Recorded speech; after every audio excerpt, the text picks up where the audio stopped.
ಪ್ರಾಚೀನ ಕೃತಿಗಳನ್ನು ಅರ್ಥ ಮಾಡ್ಕೋಬೇಕು ನಿಜ. ಆದರೆ ಏನಾಗುತ್ತೆ, ಕಾಲ ಕಾಲಕ್ಕೆ ಭಾಷೆ ಬದಲಾಗುತ್ತೆ, ಜನರು ಬದಲಾದಂತೆ ಸಮಾಜ ಬದಲಾಗುತ್ತೆ. ಎಲ್ಲರಿಗೂ ನಮಸ್ಕಾರ. ಈ ಪುಸ್ತಕ ಪ್ರಾಧಿಕಾರದ ಅಧ್ಯಕ್ಷರಾದ ಡಾಕ್ಟರ್ ಕಟ್ಟಿ ಅವರಿಗೆ ಕುವೆಂಪು ಭಾಷಾ ಪ್ರಾಧಿಕಾರ ಅದರದ ಹಾಗೆಯೇ ನೀವು ಬರಲೇಬೇಕು ಅಂತ ತುಂಬ ಪ್ರೀತಿಯಿಂದ ಕರೆದು ಅನಂತರ ವಿಶೇಷವಾಗಿ ಪರಿಚಯ ಮಾಡಿಕೊಟ್ಟಂತಹ ಡಾಕ್ಟರ್ ಪೂಜಾರವರೇ ಹಾಗೂ ಈ ಪ್ರಾಚೀನ ಕೃತಿಗಳನ್ನು ಅರ್ಥ ಮಾಡ್ಕೋಬೇಕು ನಿಜ. ಆದರೆ ಏನಾಗುತ್ತೆ, ಕಾಲ ಕಾಲಕ್ಕೆ ಭಾಷೆ ಬದಲಾಗುತ್ತೆ, ಜನರು ಬದಲಾದಂತೆ ಸಮಾಜ ಬದಲಾಗುತ್ತೆ. ಹಿರಿಯರೇ, ವಿದ್ವಾಂಸರೇ ಹಾಗೂ ಸ್ನೇಹಿತರೆ,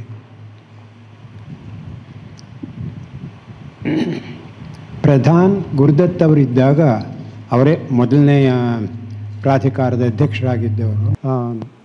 ನಾನು ಹೇಳ್ತಾ ಇದ್ದೆ, ಹೇಗೆ ಡಾಕ್ಟರ್ ಪ್ರಧಾನ್ ಗುರುದತ್ ಅವರು ಇಲ್ಲಿ ಇದ್ದಾಗ ಸುಮಾರು ತಿಂಗಳಿಗೆ ಒಂದು ಸಲ ಅಥವಾ 2 ಸಲ ಇಲ್ಲಿಗೆ ನಾನು ಬರ್ತಾ ಇದ್ದೆ. ಆದರೆ ಅನಂತರ ಅನೇಕ ಕಾರಣಗಳಿಂದ, ಮುಖ್ಯವಾಗಿ ನನ್ನ ವೈಯಕ್ತಿಕ ಬದುಕಿನ ಕಾರಣಗಳಿಂದ ಬರೋಕ್ಕಾಗಿರಲಿಲ್ಲ. ಈಗ ಸುಮಾರು 1-1.5 ವರ್ಷಗಳ ನಂತರ ನಾನು ಭಾಗವಹಿಸ್ತಾ ಇರುವ ಕಾರ್ಯಕ್ರಮ ಅಂದರೆ ಅದು ಈ ಕಾರ್ಯಕ್ರಮ. ಇಂತಹ ಒಂದು ಸದವಕಾಶವನ್ನು ಕೊಟ್ಟಂತಹ ಡಾಕ್ಟರ್ ಕಟ್ಟಿ ಅವರಿಗೆ ಮತ್ತು ಇತರ ಎಲ್ಲ ಸಂಯೋಜಕರಿಗೂ ಕೂಡ ನಾನು ಕೃತಜ್ಞನಾಗಿದ್ದೀನಿ. ನನ್ನ ಇಂದಿನ ವಿಷಯ ಅನುವಾದ ಪ್ರಕ್ರಿಯೆ, ನನ್ನ ಅನುಭವಗಳು. ನಾನು ಇದೇ ತಲೆಬರಹವನ್ನು ಯಾತಕ್ಕೆ ಕೊಟ್ಟೆ ಅಂತಂದರೆ, ಸುಮಾರು ನಾನು 14 ಕನ್ನಡ ಕೃತಿಗಳನ್ನು ಇಂಗ್ಲೀಷಿಗೆ ಅನುವಾದಿಸಿದ್ದೀನಿ. ಈ 14ರಲ್ಲಿ ಸರಿಸುಮಾರು ಕನ್ನಡ ಸಾಹಿತ್ಯದ ಎಲ್ಲ ಪ್ರಕಾರಗಳು ಬರುತ್ತವೆ. ಮಹಾಕಾವ್ಯ, ಖಂಡಕಾವ್ಯ, ಕವನಗಳು, ನಾಟಕ, ಕಾದಂಬರಿ, ಆತ್ಮಕಥನ ಇತ್ಯಾದಿ ಎಲ್ಲ ಪ್ರಕಾರಗಳು ಬರುತ್ತವೆ. ಆದರೆ ಮುಖ್ಯವಾಗಿ ನಾನು ಹೇಳಬೇಕಾದ ಒಂದು ವಿಷಯವೆಂದರೆ, ಪ್ರತಿಯೊಂದು ಸಾಹಿತ್ಯ ಪ್ರಭೇದಕ್ಕೂ ಅನುವಾದ ಮಾಡುವವನಿಗೆ ಭಿನ್ನವಾದ ಸಮಸ್ಯೆಗಳು ಎದುರಾಗುತ್ತವೆ. ಆದ್ದರಿಂದ ಅನುವಾದ ಅಂದರೆ ಇದು ಬರ್ತಕ್ಕಂಥ ಸಮಸ್ಯೆಗಳು ಅಂದರೆ ಇವು ಅಂತ ಪಟ್ಟಿ ಮಾಡಲಿಕ್ಕಾಗೋದಿಲ್ಲ. ನಾಟಕಗಳನ್ನು ಅನುವಾದ ಮಾಡುವಾಗ ಬರುವ ಸಮಸ್ಯೆಗಳೇ ಬೇರೆ, ಮಹಾಕಾವ್ಯವನ್ನು ಅನುವಾದ ಮಾಡುವಾಗ ಬರುವ ಸಮಸ್ಯೆಯೇ ಬೇರೆ. ಮತ್ತು ನನ್ನ ಸಮಸ್ಯೆಗಳು ಕೇವಲ ನನ್ನದಲ್ಲ, ಎಲ್ಲ ಅನುವಾದಕರಿಗೂ ಒಂದಲ್ಲ ಒಂದು ಸಲ ಈ ಸಮಸ್ಯೆಗಳನ್ನು ಎದುರಿಸಬೇಕಾಗಬಹುದು ಅನ್ನೋ ಕಾರಣಕ್ಕಾಗಿ ನಾನು ಈ ವಿಷಯವನ್ನು ತೆಗೆದುಕೊಂಡಿದ್ದೀನಿ. ಅಷ್ಟೇ. ಇಲ್ಲಿಂದ ಮುಂದಕ್ಕೆ ಸುಮಾರು 40 ನಿಮಿಷದಲ್ಲಿ ಸಾಧ್ಯವಾದಷ್ಟು ಹೇಳ್ತೀನಿ. ಮೊದಲನೇದಾಗಿ, ನಾನು ಮತ್ತು ಪದ್ಮಾ ಶರ್ಮಾ ಸೇರಿ ಮಾಡಿದ ಮೊದಲ ದೀರ್ಘ ಹಾಗೂ ಮಹತ್ವದ ಕೃತಿ ಅಂತಂದರೆ ಅದು BV ಕಾರಂತರ ಆತ್ಮಕಥನ, ಇಲ್ಲಿರಲಾರೆ ಅಲ್ಲಿ ಹೋಗಲಾರೆ ಅನ್ನತಕ್ಕಂತಹ ಆತ್ಮಕಥನ. ಸುಮಾರು 500 ಪುಟಗಳಿವೆ. ಇದನ್ನು NSD ಸ್ಪಾನ್ಸರ್ ಮಾಡಿ ಯಾರ ಕೈಲಾರು ಇಂಗ್ಲೀಷಿಗೆ ಮಾಡಿಕೊಡಿ ಅಂತ ಕೇಳಿದರು. ಪ್ರೇಮಾ ಕಾರಂತೂ ನನ್ನ ಕೇಳಿದರು. ನಾನು ಒಬ್ಬನಿಗಿದು ಕಷ್ಟ, ಆದ್ದರಿಂದ ಪದ್ಮಾ ಅವ್ರ ಜೊತೆಯಲ್ಲಿ ಮಾಡ್ತೀನಿ ಅಂದರೆ, ಹೇಗೆ ಬೇಕಾದ್ರೂ ಮಾಡಿ ನೀವು, ತುಂಬ ಸಂತೋಷ ಅಂದರು. ಸರಿ ಅಂತ ನಾವು ಕೂಡ ಬಹಳ ಸಂತೋಷದಿಂದ, ಸ್ವಲ್ಪ ಧೈರ್ಯದಿಂದ ಈ ಕೆಲಸವನ್ನು ಮಾಡಿ ಸುಮಾರು 1.5 ವರ್ಷದಲ್ಲಿ ಮುಗಿಸಿದ್ವು. ಅದು I cannot stay here, I cannot go there ಅನ್ನೋ ಟೈಟಲ್ ಕೊಟ್ಟು ಬರೆದ್ವು ನಾವು. ಅನಂತರ ಪ್ರೇಮಾ ಕಾರಂತದನ್ನು ದೆಹಲಿಗೆ ಕಳಿಸಿ ಆದಷ್ಟು ಬೇಗ NSD ಇದನ್ನು ಹೊರಬರುವ ಹಾಗೆ ಮಾಡ್ತೀನಿ ಅಂತಂದಿದ್ದರು. ಆದರೆ ದುರದೃಷ್ಟವಶಾತ್ ಅವರು ಸ್ಕ್ರಿಪ್ಟಲ್ಲಿ ಕಳಿಸಿ 1 ತಿಂಗಳಾಗಿತ್ತೋ ಏನೋ ಅವರು ತೀರಿಕೊಂಡರು. ಅನಂತರ 4-5 ತಿಂಗಳಾದ ನಂತರ ಒಂದು ದಿವಸ ಮಧ್ಯಾಹ್ನ ನನಗೆ ಡೆಲ್ಲಿಯಿಂದ ಟೆಲಿಫೋನ್ ಕಾಲ್ ಬಂತು. ಮಾತನಾಡುತ್ತಿದ್ದವರು ನಮ್ಮ ಇಲ್ಲಿಯ NSDಯ ಭಾಗವಾದ ಸಂಚಾಲಕರು. ಅವರು ಕೇಳಿ ಇದ್ದಕ್ಕಿದ್ದ ಹಾಗೇನೆ ನಾನು NSDಯಿಂದ ಮಾತಾಡ್ತಾ ಇದ್ದೀನಿ, ನಿಮಗೆ ಇಲ್ಲಿ NSDಯ ಮೊದಲ ಅಧ್ಯಕ್ಷರು ಯಾರು ಗೊತ್ತಾ ಅಂತ. ಹೌದು, ಅಲ್ಕಾಜಿ ಅಂತ ಬಹಳ ದೊಡ್ಡ ನಿರ್ದೇಶಕರು, ನಿರ್ಮಾಪಕರು, ಅವ್ರು ಗೊತ್ತಿಲ್ಲದೆ ಏನು. ಮತ್ತು ನೀವು ನಿಮ್ಮ ಅನುವಾದದಲ್ಲಿ ಎಲ್ಲ ಕಡೆಯಲ್ಲೂ ಕೂಡ ಅಲಕಾಜಿ ಅಲಕಾಜಿ ಅಂತಲೇ ಬರೆದಿದ್ದೀರಲ್ಲ. ನಮ್ಮ ಮೀಟಿಂಗಲ್ಲಿ ಇವಾಗ ಅನೇಕರು ಹೇಳ್ತಾ ಇದ್ದಾರೆ, ಬರೀ ಹೆಸರು ಒಂದನ್ನು ಕೂಡ ಸರಿಯಾಗಿ ಇವರಿಗೆ ಇಂಗ್ಲೀಷಲ್ಲಿ ಬರೀಲಿಕ್ಕೆ ಬರದೇ ಹೋದರೆ ಇನ್ನು ಎಷ್ಟು ತಪ್ಪುಗಳನ್ನು ತಮ್ಮ ಅನುವಾದದಲ್ಲಿ ಮಾಡಿರಬಹುದು. ಇಂತಹ ಅನುವಾದವನ್ನು ನಾವು ಪ್ರಕಟಿಸಿದರೆ NSDಗೆ ಅವಮಾನ. ಆದ್ದರಿಂದ ನಾವು ಇದನ್ನು ಪ್ರಕಟಿಸಲಾಗುವುದಿಲ್ಲ ಅಂತ ತೀರ್ಮಾನ ಮಾಡಿದೆ ಅಂತ ಹೇಳಿ ನಾನು ಮುಂದಕ್ಕೆ ಹೇಳೋಕೆ ಮೊದಲೇ ಇಟ್ಟರು ಅವರು ಫೋನನ್ನು. ಸರಿ, ಆಮೇಲೆ ನಾನು ಪದ್ಮ ಸೇರಿ ಒಂದು ದೀರ್ಘ ಕಾಗದವನ್ನು ಬರೆದು NSDಗೆ ಈ ರೀತಿ ಕಾರಂತರೇ ಹೇಳಿಕೊಂಡಿದ್ದಾರೆ ತಮ್ಮ ಆತ್ಮಕಥನದಲ್ಲಿ. ಅಲ್ಕಾಜಿ ಅವರೊಡನೆ ಅವರು ಎಷ್ಟು ಭಾವನಾತ್ಮಕ ಗಾಢ ಸಂಬಂಧವನ್ನು ಬೆಳೆಸ್ಕೊಂಡಿದ್ದರು ಅಂದರೆ ಅವರನ್ನು ಅಲ್ಕಾಜಿ ಅಂತ ಕರೆಯೋದಕ್ಕೆ ಅವರು ಮನಸ್ಸಾಗ್ತಾ ಇರಲಿಲ್ವಂತೆ. ಯಾಕೆಂದ್ರೆ ಹತ್ತಿರದವರು ಅನಿಸೋಲ್ಲ. ಅಲ್ಕಾಜಿ ಅಂದ ತಕ್ಷಣ ಇವರು ನಮ್ಮವರು, ಭಾರತೀಯರು ಅನ್ನಿಸ್ತಾ ಇತ್ತಂತೆ.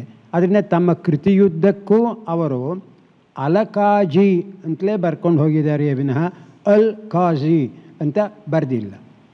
ಇದನ್ನು ನಾವು ಅವರು ವಿವರಿಸಿ ಹೇಳಿದ್ವು, ಇದರಿಂದಾಗಿ ನಾವು ಹಾಗೆ ಬರೆದಿದ್ದೀವಿ, ನಮಗೆ ಅಷ್ಟೇನೂ ಸ್ಪೆಲ್ಲಿಂಗ್ ಗೊತ್ತಿಲ್ಲದೆ ಇಲ್ಲ ಅಂತೇನಿಲ್ಲ ಅಂತ. ಉತ್ತರ ಇಲ್ಲ. 3 ತಿಂಗಳು ಬಿಟ್ಟು ಮತ್ತೊಂದು ಕಾಗದ ಬರೆದವು, ಉತ್ತರ ಇಲ್ಲ. ಈ ರೀತಿ ಸುಮಾರು 2008ರಲ್ಲಿ ನಾವು ಈ ಸ್ಕ್ರಿಪ್ಟನ್ನು, ಅನುವಾದದ ಸ್ಕ್ರಿಪ್ಟನ್ನು ಕೊಟ್ಟಿದ್ದು. ಆದರೆ ಅದು ಕೃತಿ ಹೊರಬಂದದ್ದು 2012ರಲ್ಲಿ. 4 ವರ್ಷಗಳ ಕಾಲ. 3 ವರ್ಷಗಳಾದ ಮೇಲೆ ಅಂದರೆ 2011ರಲ್ಲೋ ಏನೋ ಒಮ್ಮೆ ಕಾರ್ನಾಡರು ತುಂಬ ಹತ್ತಿರವಾಗಿದ್ದರು. ಅವರಿಗಿದು ಕಿವಿಗೆ ಬಿದ್ದಿತ್ತು ಅಂತ ಕಾಣುತ್ತೆ. ನನಗೆ ಫೋನ್ ಮಾಡಿ ಏನು ಸಮಸ್ಯೆ ಹಾಗೆ. ನಾನು ಹೀಗೆ ಇಷ್ಟಕ್ಕಾಗೇ ಈ ರೀತಿ 3 ವರ್ಷದಿಂದ ಸತಾಯಿಸ್ತಾ ಇದ್ದಾರೆ.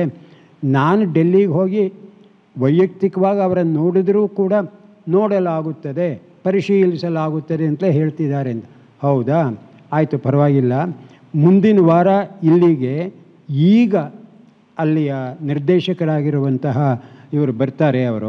ಅವ್ರ ಕೈಲಿ ನೀವು ಮಾತಾಡಿ, ಡಾಕ್ಟರ್ ಅನುರಾಧ ಕಪೂರ್ ಅಂತ, ಅವ್ರ ಕೈಲಿ ನೀವು ಮಾತಾಡಿ ಏನೇನು ನಿಮ್ಮ ಸಮಸ್ಯೆಗಳಿಯೋ ಎಲ್ಲನೂ ಸಾಲ್ವ್ ಮಾಡಿ, ನಾನಿರೋದಿಲ್ಲ, ನೀವಿಬ್ಬರೇ ಮಾತಾಡ್ಕೊಳ್ಳಿ ಅಂದರು. ಹಾಗೆ ಅವ್ರ ಮನೆಯಲ್ಲೇನೆ, ಕಾರ್ನಾಡ್ರ ಮನೆಯಲ್ಲೇನೆ ಅವರು ಅನುರಾಧ ಕಪೂರ್ ಅವರನ್ನು ಕರೆದು, ನನ್ನ ಕರೆದು, ಈ ರೂಮಲ್ಲಿ ಇರಿ ನೀವು, ಯಾರೋ ಡಿಸ್ಟರ್ಬ್ ಮಾಡೋಲ್ಲ ಅಂತ ಹೇಳೋದ್ರು. ಆಗ ಸ್ವಲ್ಪ ಅದು ಇದು ಮಾತುಕತೆ ಆದಮೇಲೆ ಅನುರಾಧ ಅವರು ಹೇಳಿದರು, ಇದು ನೋಡಿ, ಇದು ನಾನು ನಿಮ್ಮೊಡನೆ ಮಾತ್ರ ಹೇಳಬಹುದು. ಈ ಅಲಕಾಜಿ ಆಗಿರುವುದು ಇದೊಂದು ನೆವ ಅಷ್ಟೇ, ಅದೇನು ನಿಜವಾದ ಕಾರಣ ಅಲ್ಲ. ನಿಜವಾದ ಕಾರಣ ಅಂದರೆ BV ಕಾರಂತರು ತಮ್ಮ ಆತ್ಮಕಥನದಲ್ಲಿ ಅಲ್ಲೇನೆ NSDಲೇ ಆದ ಒಂದು ಪ್ರೇಮ ಪ್ರಸಂಗ, ಅದರಲ್ಲಿ NSD ಶಿಕ್ಷಕರೇ ಒಬ್ಬರು, ಆಗ ತುಂಬ ಚಿಕ್ಕ ವಯಸ್ಸಿನವರು, ಅವರ ಪ್ರೇಮ ಪ್ರಸಂಗ, ಹಾಗೆಯೇ ರಾಜಸ್ಥಾನಿ ಯುವಕರಿಂದ ಆದಂತಹ ಕೆಲವು ಪ್ರಮಾದಗಳು ಇತ್ಯಾದಿ ಎಲ್ಲವನ್ನೂ ಆತ್ಮಚರಿತ್ರಕಾರರು ಬರೆಯುವಂತೆ ಅವರು ಬರೆದಿದ್ದಾರೆ. ಅವುಗಳಲ್ಲಿ ಎಷ್ಟು ನಿಜ ಎಷ್ಟು ಸರಿ ಗೊತ್ತಿಲ್ಲ, ನಾವು ಅನುವಾದ ಮಾಡಿದ್ದೇವೆ ಅದನ್ನು. ಸೊ ಆದ್ದರಿಂದ ನೀವು ಇದು ಪ್ರಕಟವಾಗಬೇಕು ಅಂತಿದ್ದರೆ ನಾನಿವಾಗ ನೋಡ್ಕೊಳ್ತೀನಿ, ಇಂತಿಂತಹ ಭಾಗಗಳನ್ನು ಬಿಡಬೇಕು ಅಂದರು. ಅದು ಹೇಗೆ ಅದು ಕಾರಂತರಿಗೆ ಅವಮಾನ ಮಾಡಿದಾಗುತ್ತೆ? ಅದು ನೋಡಿ, ನಿಮಗೆ ನಿಮ್ಮ ತತ್ವ ಮುಖ್ಯಾನ ಅಂದರೆ ಏನನ್ನೂ ಬದಲಾಯಿಸಬಾರ್ದು ಅಂತ, ಅಥವಾ ಕಾರಂತರ ಪುಸ್ತಕ ಒಂದು 5-6 ಪುಟ ಕಮ್ಮಿಯಾಗಿದ್ದರೂ ಪರವಾಗಿಲ್ಲ, 500 ಪುಟಗಳ ಪುಸ್ತಕ, ಮಹತ್ವದ ಪುಸ್ತಕ, ಅದು ಎಲ್ರಿಗೂ ಸಿಗಬೇಕು ಅನ್ನೋದ ನೀವು ಡಿಸೈಡ್ ಮಾಡಿಬಿಟ್ಟು ನಂಗೆ ಹೇಳಿ ಅಂದರು. ಅವರು ಹೋದರು. ನಾನು ಪದ್ಮ 2 ದಿವಸ ತಲೆ ಕೆಡಿಸ್ಕೊಂಡು, ಆಮೇಲೆ ಏನೇ ಆದರೂ ಅಥವಾ ನಮ್ಮ ತತ್ವಗಳಿಗೆ ವಿರೋಧವಾದರೂ ಚಿಂತಿಲ್ಲ, ಕಾರಂತರ ಪುಸ್ತಕ ಹೊರಬರಲಿ ಅಂತ ಅನುರಾಧ ಅವರು ಹೇಳಿದ ಒಂದು 3 ಘಟನೆಗಳನ್ನು ಏನೋ ಬಿಟ್ಟು ಅದನ್ನು. ಆಮೇಲೆ ಮತ್ತೊಂದು 6 ತಿಂಗಳಲ್ಲಿ ತುಂಬ ಸೊಗಸಾದಂತಹ ಆ ಮುದ್ರಣ ಬಂತು, ಅದು ಬೇರೆ ಬೇರೆ ವಿಷಯ. ಅದರಲ್ಲಿ ನಾನು ಪದ್ಮ ಇಬ್ಬರೂ ಕೂಡ ಡೆಲ್ಲಿಗೆ ಹೋಗಿ ಭಾಗವಹಿಸಿದ್ನು, ಅದು ಬೇರೆ ಇದು. ಇದನ್ನು ನಾನು ಯಾತಕ್ಕೆ ಮೊದಲು ಹೇಳ್ತಾ ಇದ್ದೀನಿ ಅಂತಂದರೆ, ಅನುವಾದಕಾರ ತನ್ನ ಕೆಲಸವನ್ನು ಆರಂಭಿಸುವಾಗ ಅದರ ಸ್ವರೂಪ ತನ್ನದು ಯಾವುದು ಅನ್ನುವುದನ್ನು ನಿಶ್ಚಯಪಡಿಸ್ಕೊಳ್ಬೇಕು. ಸ್ವರೂಪ ಅಂತಂದರೆ ಅನೇಕ ರೂಪಗಳನ್ನು ಹೇಳಬಹುದು. ಮುಖ್ಯವಾಗಿ ಪರಸ್ಪರ ವಿರುದ್ಧವಾದ ಎರಡು ನಿಲುವುಗಳು ಅನುವಾದದ ಸ್ವರೂಪದ ಬಗ್ಗೆ ಇವೆ.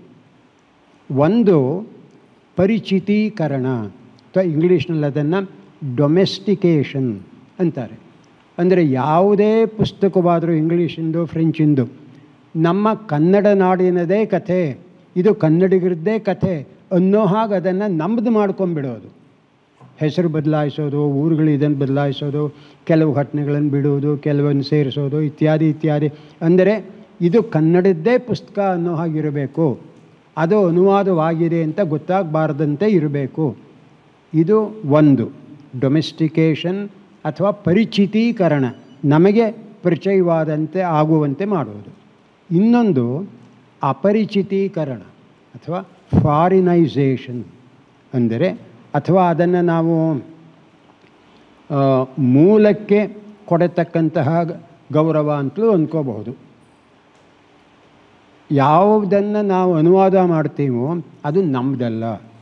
ಆದ್ದರಿಂದ ಅದರಲ್ಲಿ ಏನನ್ನು ಬದಲಾಯಿಸುವುದಕ್ಕೂ ನಮಗೆ ಅಧಿಕಾರವಿಲ್ಲ. ನಮಗೆ ಬೇಕಿದ್ದರೆ ಅದನ್ನು ನಾವು ಅದು ಇರುವ ಹಾಗೆ ಅನುವಾದ ಮಾಡಬೇಕು. ಅದು ಹೊರಗಿನದು ಅಂತಲೇ ಅನ್ನಿಸ್ತಿರಬೇಕು, ಇದು ಸ್ವತಂತ್ರ ಕೃತಿಯಲ್ಲ ಅನುವಾದ ಅಂತಲೇ ಅನ್ನಿಸ್ತಿರಬೇಕು ಅನ್ನತಕ್ಕಂಥದ್ದು ಇನ್ನೊಂದು ನಿಲುವು, ಫಾರಿನೈಸೇಷನ್. ನನ್ನದು ಎರಡನೆಯದು. ಪ್ರಾರಂಭದಿಂದಲೂ ನಾನು ಅಂದ್ಕೊಂಡಿರುವುದು ಹಾಗೆ, ನಾನೊಬ್ಬ ಅನುವಾದಕ ಅಷ್ಟೇ, ಸಂಪಾದಕನಲ್ಲ, ಎಡಿಟರ್ ಅಲ್ಲ. ಆದ್ದರಿಂದ ಈ ಕೃತಿಯಲ್ಲಿ ಏನನ್ನು ಬದಲಾಯಿಸುವುದಕ್ಕೂ ನನಗೆ ಅಧಿಕಾರವಿಲ್ಲ ಅಂತ ಅಂದ್ಕೊಂಬನಿ. ಈ ಮೂಲನಿಷ್ಠೆ ಏನಿದೆ, ಈ ಕಾರಣಕ್ಕಾಗಿಯೇ ನಾವು ಕಾರಂತರು ಬರೆದ ಹಾಗೆ ಅಲ್ ಕಾಸಿ ಎನ್ನುವ ಹೆಸರು ಗೊತ್ತಿದ್ದು, ಅದನ್ನು ಇಂಗ್ಲೀಷ್ನಲ್ಲಿ ಹೇಗೆ ಬರೀಬೇಕು ಅಂತಲೂ ಗೊತ್ತಿತ್ತು. ಆದರೆ ಅವರು ಬರೆದಿರೋ ಹಾಗೆ ಮೂಲನಿಷ್ಠೆಯಿಂದ ಅಲಕಾಜಿ ಅಂತ ಮಾಡಿದ್ದು. ಅದಕ್ಕಾಗಿ 4 ವರ್ಷ ನಾವು ಒದ್ದಾಡಿ ತಲೆ ಕೆಡಿಸ್ಕೊಂಡು ಏನೇನೋ ಆಯಿತು. ಅಂದರೆ ನೀವು ಯಾವ ನಿಲುವನ್ನೇ ತೆಗೆದುಕೊಳ್ಳಿ, ಡೊಮೆಸ್ಟಿಕೇಷನ್ ಅಥವಾ ಫಾರಿನೈಸೇಷನ್, ಅದನ್ನು ಎಲ್ಲಿಯವರೆಗೆ ಅಥವಾ ಎಷ್ಟರ ಮಟ್ಟಿಗೆ ನೀವು ಮಾಡ್ಕೋಬಹುದು. ಇವಾಗ ಫಾರಿನೈಸೇಷನ್ ಅಂತ ಹೇಳಿದೆ, ಅಂದರೆ ಮೂಲನಿಷ್ಠೆ ಎಲ್ಲಿಯವರೆಗೆ? ಆ ಪುಸ್ತಕ ಹೊರಬರೆದಿದ್ದರೂ ಚಿಂತೆ ಇಲ್ಲ, ನಾನು ಒಂದು ಪದವನ್ನು ಬಿಡುವುದಿಲ್ಲ ಅನ್ನುವವರೆಗ, ಅಥವಾ ಅಕಸ್ಮಾತ್ 1-2 ಪದಗಳು ಅಥವಾ ಒಂದು ಘಟನೆ ಬಿಟ್ಟು ಹೋದರೆ ಚಿಂತಿಲ್ಲ, ಪುಸ್ತಕ ಹೊರಬರಲಿ ಅವರದ್ದು ಅನ್ನೋದು ಮುಖ್ಯವ ಗೊತ್ತಿಲ್ಲ. ಎಲ್ಲಿಯ ತನಕ ಈ ಮೂಲನಿಷ್ಠೆ ಇಟ್ಕೊಳ್ಬೇಕು ಅಂತ ಪ್ರತಿಯೊಬ್ಬ ಅನುವಾದಕನೂ ಕೂಡ ತಾನೇ ನಿರ್ಧರಿಸ್ಕೊಳ್ಬೇಕು. ಯಾತಕ್ಕೆಂದರೆ ಇದು ಆತ್ಮಕಥನ, ಬೇರೆ ಯಾರದ್ದು. ಅವರಿಗೆ ಮುಖ್ಯ ಅಂತ ಕಂಡದ್ದೆಲ್ಲ ಬರೆದಿರ್ತಾರೆ. ಇದು ಎಂಥದ್ದು, ಇದು ಬಿಟ್ಟು ಬಿಡೋಣ, ಇದು ಇವಾಗ ಹೊಂದೋಲ್ಲ ಅಂತ ಎಡಿಟ್ ಮಾಡುವ ಅಧಿಕಾರ ನಮಗಿಲ್ಲ. ಆದರೆ ಎಲ್ಲಿಯ ತನಕ ಗೊತ್ತಿಲ್ಲ. ಅದನ್ನು ಪ್ರತಿಯೊಬ್ಬ ಅನುವಾದಕಿಯು ತಾನೇ ನಿರ್ಧರಿಸಿಕೊಳ್ಳಬೇಕು. ಇದು ಮುಖ್ಯವಾಗಿ ಎಲ್ಲ ಕೃತಿಗಳಲ್ಲಿಯೂ ಮುಖ್ಯವಾಗಿ ಆತ್ಮಕಥನದಲ್ಲಿ ಬರುವಂತಹ ಸಮಸ್ಯೆ. ಯಾವುದನ್ನು ಬಿಡಬೇಕು, ಯಾವುದನ್ನು ಕಟ್ಕೊಳ್ಬೇಕು ಗೊತ್ತಾಗಿದೆ. ಇನ್ನು ಮಹಾಕಾವ್ಯಗಳಿಗೆ ಬಂದರೆ ಅಲ್ಲಿ ಬೇರೆಯದೇ ಆದ ಸಮಸ್ಯೆಗಳನ್ನು ನಾವು ಕಾಣ್ತೀವಿ. ಮೊದಲನೇ ಸಮಸ್ಯೆ ಕೇವಲ ಕನ್ನಡದ ಅನುವಾದಕರಲ್ಲ, ಕನ್ನಡಕ್ಕೆ ಮಾಡುವ ಅನುವಾದಕಾರರಲ್ಲ, ಇಡೀ ಭಾರತೀಯ ಭಾಷೆಗಳ ಅನುವಾದಕರಿಗೆ ಬರುವಂತಹ ಸಮಸ್ಯೆ. ಅದು ಉಚ್ಚಾರ ಚಿಹ್ನೆಗಳ ಉಪಯೋಗ ಬೇಕೇ ಬೇಡವೇ? ಉಚ್ಚಾರ ಚಿಹ್ನೆ, ಅದನ್ನು ಇಂಗ್ಲೀಷ್ನಲ್ಲಿ ಡಯಾಕ್ರಿಟಿಕಲ್ ಮಾರ್ಕ್ಸ್ ಅಂತಾರೆ.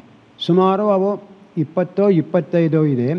ಪ್ರಪಂಚದ ಯಾವುದೇ ಭಾಷೆಯ ಯಾವ ಪದವನ್ನು ಅಥವಾ ಹೆಸರನ್ನು ಸರಿಯಾಗಿ ತೋರಿಸುವುದಕ್ಕೆ ಬರೆದು ಅಥವಾ ನಾವು ಉಪಯೋಗಿಸುವುದಕ್ಕೆ ಇರುವ ನೆರವು ಕೊಡುವಂತಹ ಅದೊಂದು ಸಂಕೇತಗಳ ಸಮೂಹ, ಡಯಾಕ್ರಿಟಿಕಲ್ ಮಾರ್ಕ್ಸ್ ಅಂತ. ಇದು ಏನಾಗುತ್ತೆ ಅಂತಂದರೆ ಈ ಇಷ್ಟನ್ನೂ ಉಪಯೋಗಿಸೋದು ಬೇಡ, ಇವುಗಳಲ್ಲಿ ಒಂದು 10-15 ಉಪಯೋಗಿಸಿದರೂ ಕೂಡ ಆ ಪುಟವೇ ಸಂಪೂರ್ಣ ಬೇರೆಯಾಗಿ ನಮಗೆ ಕಾಣುತ್ತೆ, ನಮ್ಮ ಓದು ನಿಧಾನವಾಗುತ್ತೆ, ಪ್ರಾಯ ಓದಿನ ಸ್ವಾರಸ್ಯವೂ ಕಮ್ಮಿ ಆಗುತ್ತೆ. ಯಾಕೆಂದ್ರೆ ಈ ಮೊದಲು ಈ ಚಿಹ್ನೆಗಳೆಲ್ಲ ಗೊತ್ತಿರಬೇಕು ನಮಗೆ. ಹೀಗಂದರೆ ಮೇಲ್ಗಡೆ ಗೀಟ್ ಕೊಟ್ರೇನೋ, ಕೆಳಗಡೆ ಚುಕ್ಕಿ ಕೊಟ್ರೇನೋ, ಇದೆಲ್ಲ ಗೊತ್ತಿರಬೇಕು. ಇನ್ನೊಂದು ಅಷ್ಟನ್ನು ಗೊತ್ತು ಮಾಡಿಕೊಂಡು ಓದುವಂತಹ ಪೇಷನ್ಸ್ ಬೇಕು. ಆದ್ದರಿಂದ ಅನೇಕರು ಈ ತರಹ ಚಿಹ್ನೆಗಳ ಉಪಯೋಗ ಬೇಡ ಅಂತಾರೆ. ಕೆಲವು ಇಂಗ್ಲೀಷ್ ಪ್ರಕಟ ಮಾಡುವವರು ಕೂಡ, ಪ್ರಕಾಶಕರು ಕೂಡ ಈ ನಿಲುವು ತಗೊಳ್ತು. ಮೊದಲೇ ಹೇಳ್ತಾರೆ, ನೀವು ಡಯಾಕ್ರಿಟಿಕಲ್ ಮಾರ್ಕ್ಸ್ ಉಪಯೋಗಿಸಬಾರದು.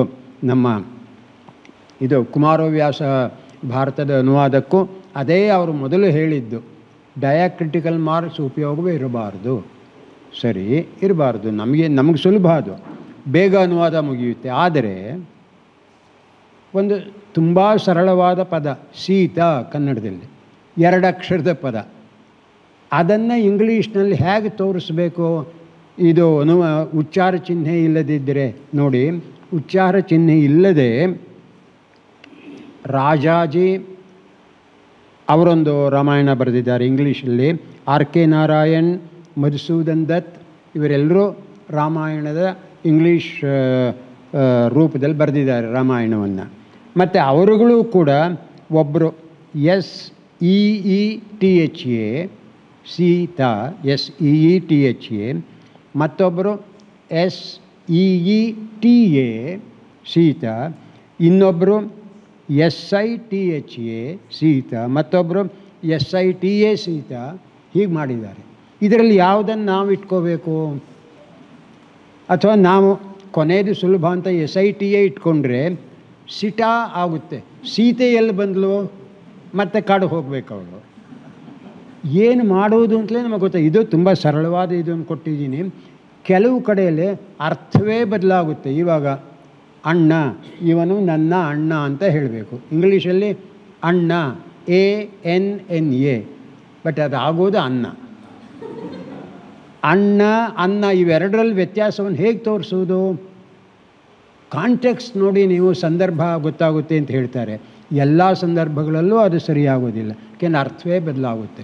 ಅದನ್ನು ಉಪಯೋಗಿಸಲೇಬೇಕು.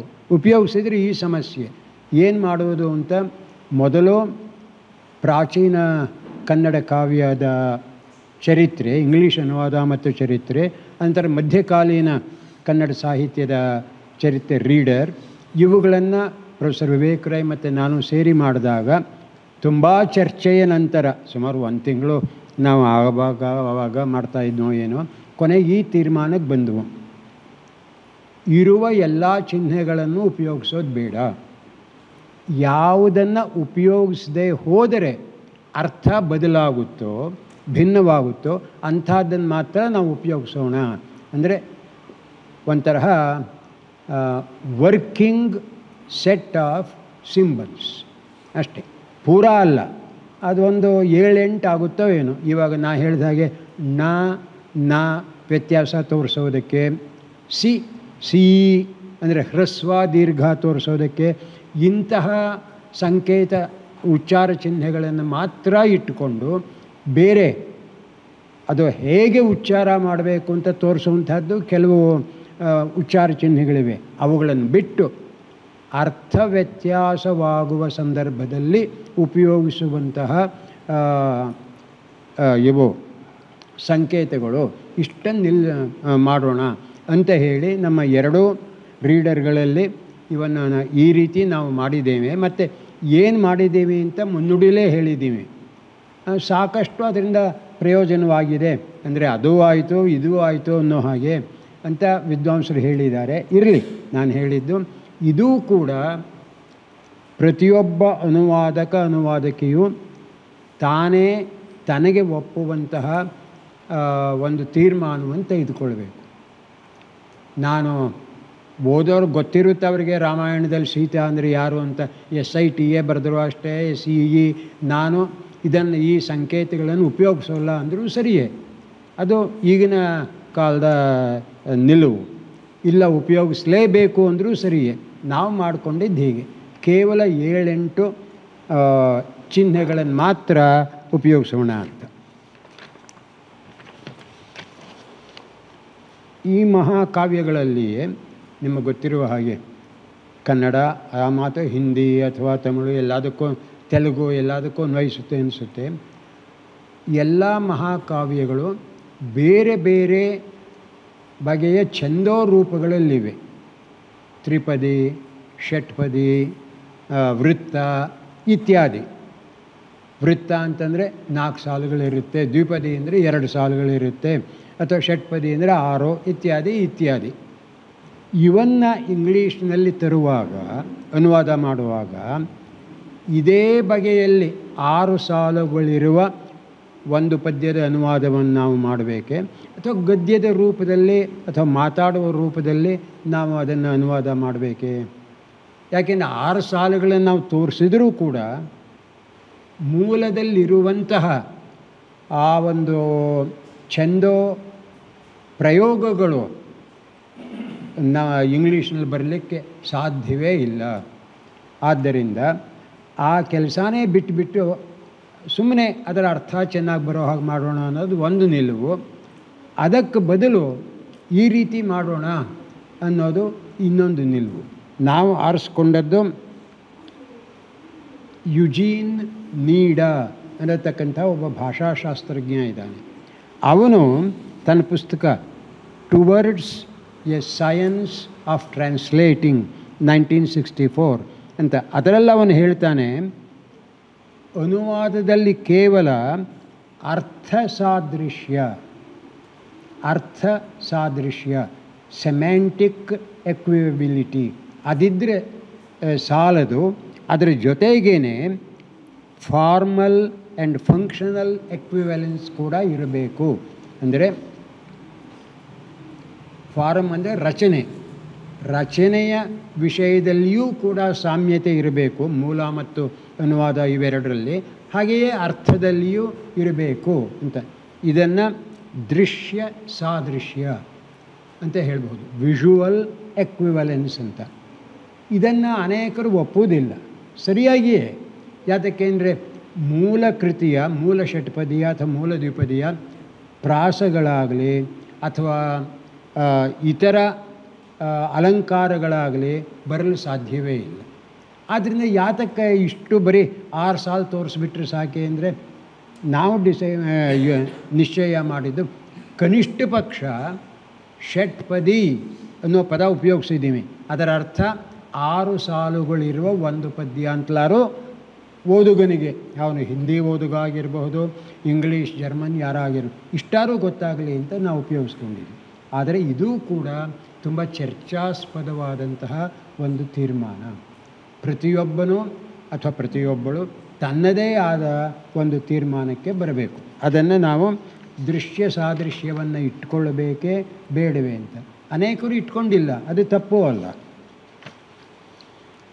ಆಮೇಲಿಂದ 3ನೇದು ಬಹಳ ಕಷ್ಟದ ಕೆಲಸ, ಪ್ರಾಚೀನ ಕೃತಿಗಳ ವೈಚಾರಿಕತೆ. ಈಗ ಕಾಲ ಬದಲಾಗಿದೆ. ಅಂದರೆ 15-16ನೇ ಶತಮಾನದ ತನಕ, 10ರಿಂದ 16ರ ತನಕ ಯಾವ ಒಂದು ಸಮಾಜ ಇತ್ತು, ಸಾಮಾಜಿಕ ರಚನೆ, ಸಾಮಾಜಿಕ ಮೌಲ್ಯಗಳು, ಅವೆಲ್ಲವೂ ಕೂಡ ಇಂದು ಬದಲಾಗಿವೆ. ಮುಖ್ಯವಾಗಿ ಸ್ತ್ರೀಯರನ್ನು ಸಮಾಜವೆಂಬಂತಹ, ಕುಟುಂಬವೆಂಬಂತಹ ಸಂಸ್ಥೆಯಲ್ಲಿ ಹೇಗೆ ನೋಡುವುದು ಅನ್ನೋದು ಸಂಪೂರ್ಣ ಬದಲಾಗಿದೆ. ಆದರೆ ಆ ಕಾಲದಲ್ಲಿ ನೀವು ಯಾವುದೇ ಮಹಾಕಾವ್ಯವನ್ನು ತೆಗೆದು ನೋಡಿ, ಕಾಣಿಸೋದೇನು ಅಂತಂದರೆ ಸ್ತ್ರೀಯ ನಖಶಿಖಾಂತ ವಿವರಣೆ. ಆದರೆ ಪುರುಷನ ಬಗ್ಗೆ ಅದಲ್ಲ. ಅವನ ಬಗ್ಗೆ ಮಾತ್ರ ಅವನು ಎಷ್ಟು ಜನರನ್ನು ಕೊಂದ, ಎಷ್ಟು ಅವರು ಧೀರ, ಎಷ್ಟು ಧೈರ್ಯವಂತ ಇತ್ಯಾದಿಯ ವಿನಃ ದೇಹ ಸೌಂದರ್ಯವಲ್ಲ. ಹೆಂಗಸನ ಬಗ್ಗೆ ಹೇಳೋದು ಬರೀ ದೇಹ ಸೌಂದರ್ಯ ಮಾತ್ರ. ಉದಾಹರಣೆಗಾಗಿ ಈ ಕುಮಾರವ್ಯಾಸಂದೇ ತಗೊಂಡ್ರೆ, ಸ್ವಯಂವರಕ್ಕೆ ದ್ರೌಪದಿ ಬರ್ತಾಳೆ, ಇಷ್ಟೇ. ಆಗ ದ್ರೌಪದಿ ಹೇಗೆ ಕಾಣಿಸ್ತಾ ಇದ್ಲು ಅನ್ನೋದನ್ನು 42 ಷಟ್ಪದಿಗಳಲ್ಲಿ ಕುಮಾರವ್ಯಾಸ ವರ್ಣಿಸಿದ್ದಾನೆ. 42 ಶಬ್ದಗಳಲ್ಲಿ. ಅಂದರೆ ಅವಳ ಕೂದಲಿನಿಂದ ಹಿಡಿದು ಅವಳ ಹೆಜ್ಜೆ ಅಥವಾ ಕಾಲ್ಬೆರಳುಗಳ ತನಕ ಅಲ್ಲಿ ಏನೇನು ಧರಿಸಿದ್ಲು ಎಂಥದ್ದು ಅಂತ. ಮುಖ್ಯವಾಗಿ ಕೇವಲ ಕುಮಾರವ್ಯಾಸನಲ್ಲ, ಎಲ್ಲ ಕನ್ನಡ ಭಾರತೀಯ ಕವಿಗಳಲ್ಲಿ ಕಂಡುಬರ್ತಕ್ಕಂಥದ್ದೇನು ಅಂದರೆ, ಸ್ತ್ರೀ ಬಗ್ಗೆ ಮಾತಾಡುವಾಗ, ಅದು ಸುಂದರವಾದ ಸ್ತ್ರೀ ಬಗ್ಗೆ ಮಾತಾಡುವಾಗ ಕುಂಭಸ್ತನಿ, ಕುಂಭದಂತೆ ಅಷ್ಟು ದಪ್ಪನಾದ ಸ್ತನಗಳು ಉಳ್ಳವಳು, ನಿತಂಬಿನಿ, ಹಾಗೆಯೇ ಹಿಂದೆಯೂ ಕೂಡ ನಿಮಗೆಲ್ಲ ಗೊತ್ತಿದೆ ಸ್ತ್ರೀಯ ಇದು ಹೇಗಿರಬೇಕು ಅಂತ. ಸಿಂಹಕಟಿ ಅಂದರೆ ತುಂಬ ಚಿಕ್ಕದಾದಂತಹ ಸೊಂಟ ಇರುವವಳು. ಈ ಬಗೆಯ ವರ್ಣನೆಗಳು ಬರುತ್ತವೆ ವಿನಃ ಬೇರೆ ಏನೂ ಬರೋದಿಲ್ಲ.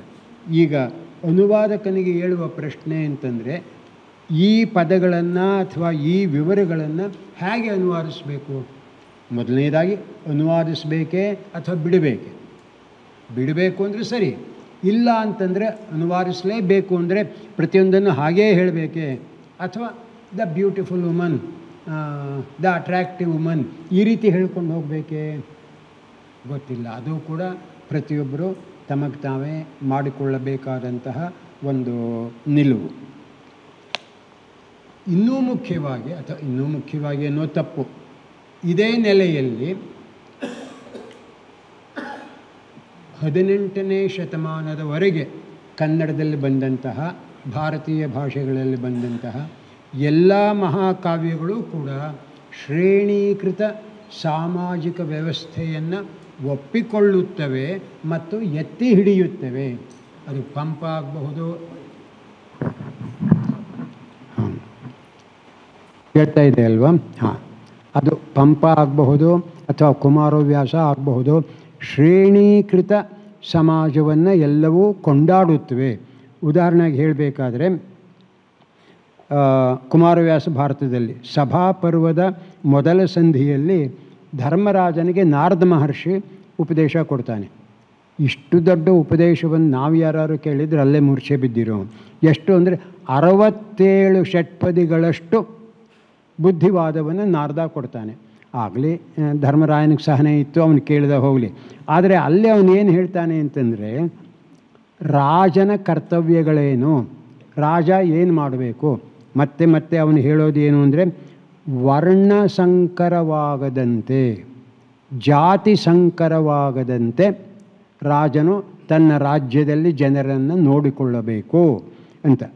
ಅದು ಕಾವ್ಯದಲ್ಲಿ ಹೀಗೆ ಬರುತ್ತೆ: ಜಾತಿ ಸಂಕರವಿಲ್ಲಲೇ ಜನಜಾತದಲ್ಲಿ ಹೀನೋತ್ತಮರು ನಿರ್ಣೀತರೆ ನಿಜ ಮಾರ್ಗದಲ್ಲಿ ಕುಲವಿಹಿತ ಧರ್ಮದಲ್ಲಿ ಅಂತ ಹೇಳ್ತಾನೆ.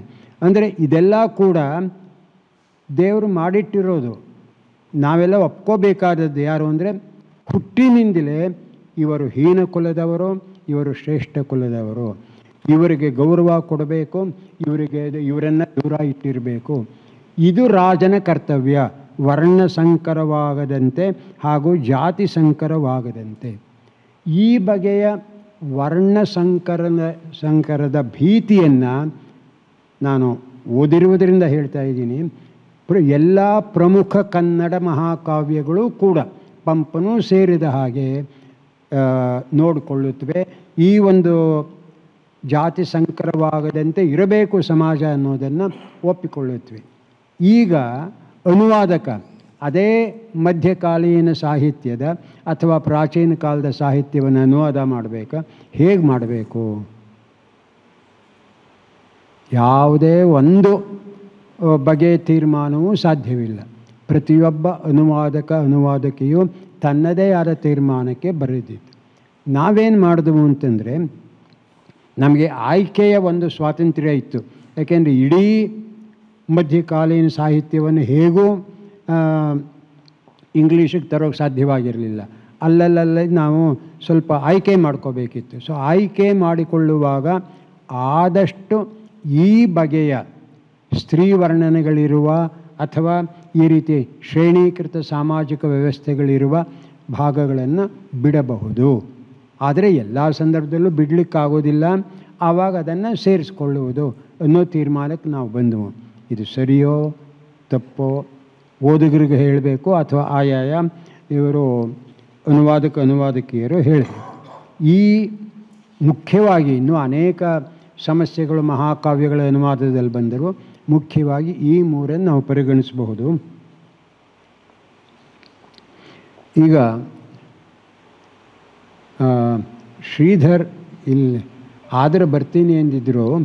ಡಾಕ್ಟರ್ ಶ್ರೀಧರ್ ನಮ್ಮ ಕುಮಾರವ್ಯಾಸ ಪ್ರಾಜೆಕ್ಟಿನ ಮುಖ್ಯ ಸಂಪಾದಕರು.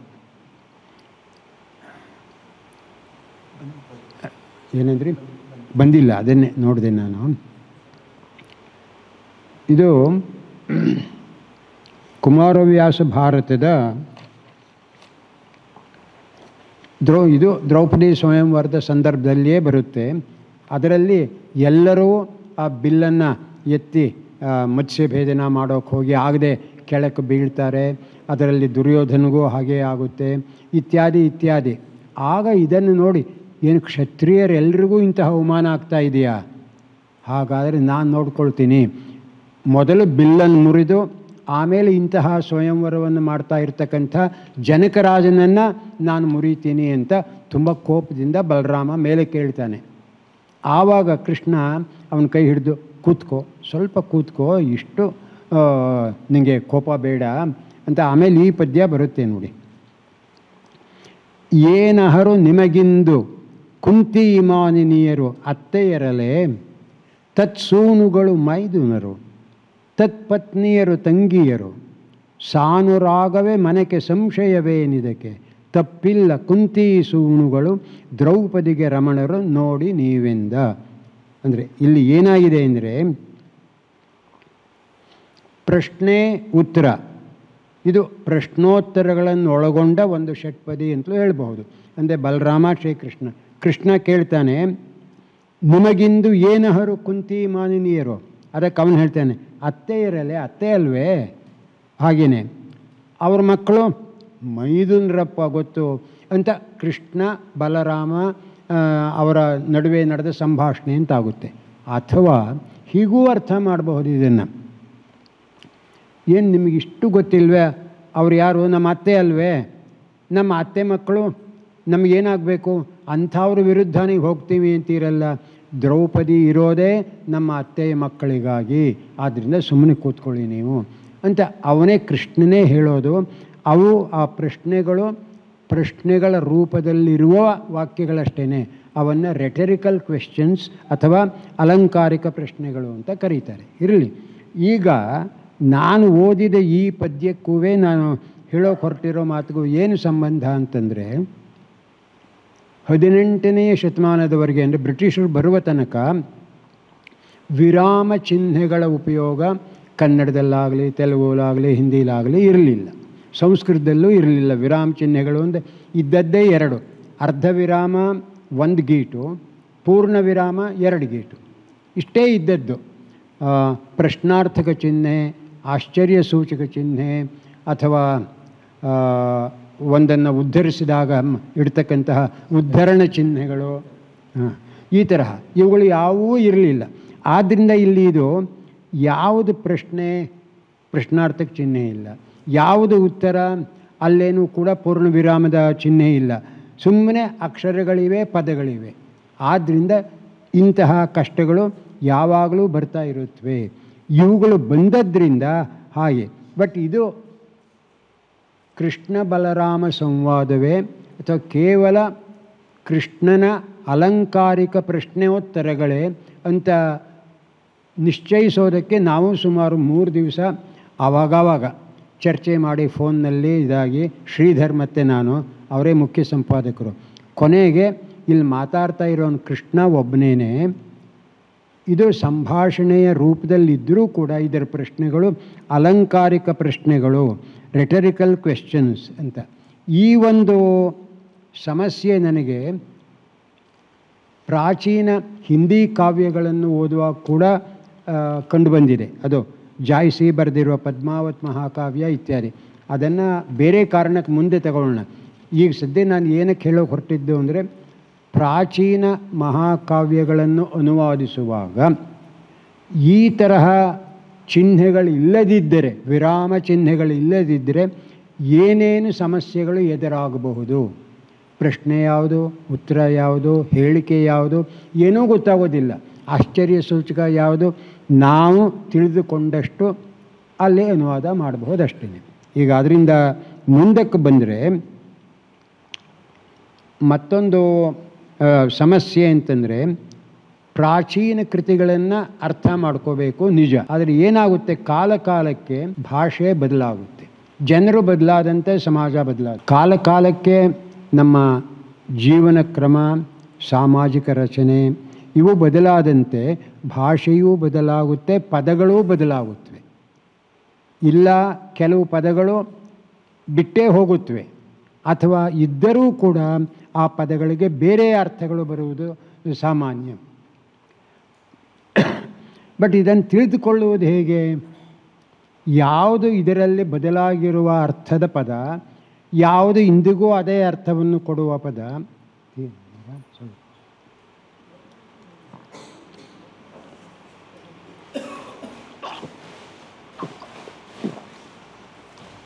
Thank you. ಅಂತ ತಿಳಿದುಕೊಳ್ಳುವುದು ಹೇಗೆ? ಏನೂ ಸುಲಭವಲ್ಲ. ಉದಾಹರಣೆಗಾಗಿ ಮಹಾಕಾವ್ಯ ಹೋಗಲಿ, ಅದು ಯಾರಿಗೂ ಹೆಚ್ಚು ಕಮ್ಮಿ ಅರ್ಥವಾಗೋದಿಲ್ಲ. ಸರ್ವಜ್ಞನ ವಚನ ಅಂದರೆ ಅಯ್ಯೋ ಅದು 2ನೇ ಕ್ಲಾಸಲ್ಲಿ ನಾವು ಓದಿರ್ತೀವಿ, ಅಷ್ಟು ಸುಲಭವಾದ ವಚನಗಳು ಅನಿಸುತ್ತೆ. ಒಂದು ಸರ್ವಜ್ಞ ವಚನ ಹೀಗಿದೆ ನೋಡಿ, ಇದು ನಾನು ಅನುವಾದ ಮಾಡುವಾಗ, ಮಧ್ಯಕಾಲೀನ ಕನ್ನಡ ಸಾಹಿತ್ಯವನ್ನು ಇಂಗ್ಲೀಷ್ ಅನುವಾದ ಮಾಡುವಾಗ ಕಂಡುಬಂದ ಕಷ್ಟ. ಜಲದೊಳಗಣ ಮೀನು ಹೊಳೆವ ಕೊಂಬಿನ ಮೇಲೆ ಪೊಳೆವ ಗಿಳಿ ಕಂಡು ಕೊಳುತಿಕ್ಕು. ಅಂದರೆ ನೀರೊಳಗಿದೆ ಮೀನು, ಮರದ ಮೇಲೆ ಕುಳಿತಿದೆ ಗಿಣಿ, ಆ ಗಿಣಿಯ ಬಿಂಬ ನೀರಲ್ಲಿ ಕಾಣಿಸುತ್ತೆ, ಅಯ್ಯೋ ಅದನ್ನು ಹಿಡಿಬಹುದೇ ಅಂತ ಮೀನು ಒದ್ದಾಡ್ತಾ ಇರುತ್ತೆ. ಸರಿ, ತುಂಬ ಸುಲಭ ಅರ್ಥವಾಯಿತು. ಮುಂದೆ ಬರುತ್ತೆ, ಕನ್ನಡದ ಒಳಗನಾರರಿಗೂ. ಕನ್ನಡದ ಒಳಾರ್ಥ ಯಾರಿಗೆ ಗೊತ್ತಾಗುತ್ತೆ? ಈ ಕನ್ನಡ ಭಾಷೆ ಎಲ್ಲಿಂದ ಬಂತು? ಈ ಮೀನು, ಈ ಗಿಳಿ ಇವುಗಳ ಜೊತೆಯಲ್ಲಿ ಕನ್ನಡ ಭಾಷೆಯನ್ನು ಹೇಗೆ ನಾವು ಹೊಂದಿಸ್ಕೊಳ್ಳೋದು? ಏನಾದರೂ ನನಗೆ ಅರ್ಥ ಆಗಲಿಲ್ಲ. ಕೊನೆಗೆ ಕೆಲವು ಸ್ನೇಹಿತರನ್ನು ಕೇಳಿದೆ, ಹೌದಾ, ನಾನು ಗಮನಿಸೇ ಇಲ್ಲ ಅಂತ ಕೆಲವರು, ಇನ್ನು ಕೆಲವರು ಇಲ್ಲ ಗೊತ್ತಾಗೋದಿಲ್ಲ, ಏನೋ ಇರುತ್ತೆ ಬಿಡಿ ಅನ್ನೋದು, ಹೀಗಾಯಿತು. ಆದರೂ ಕೊನೆಗೆ ಕನ್ನಡ ಭಾಷೆಯ ರಕ್ಷಣೆಗಾಗಿರುವ ಏಕೈಕ ಡಿಕ್ಷನರಿ ಅಂದರೆ ಕಿಟೆಲ್ ಡಿಕ್ಷನರಿ. ಅದನ್ನು ತೆಗೆದು ನೋಡಿ ಆಶ್ಚರ್ಯವಾಯಿತು ನನಗೆ.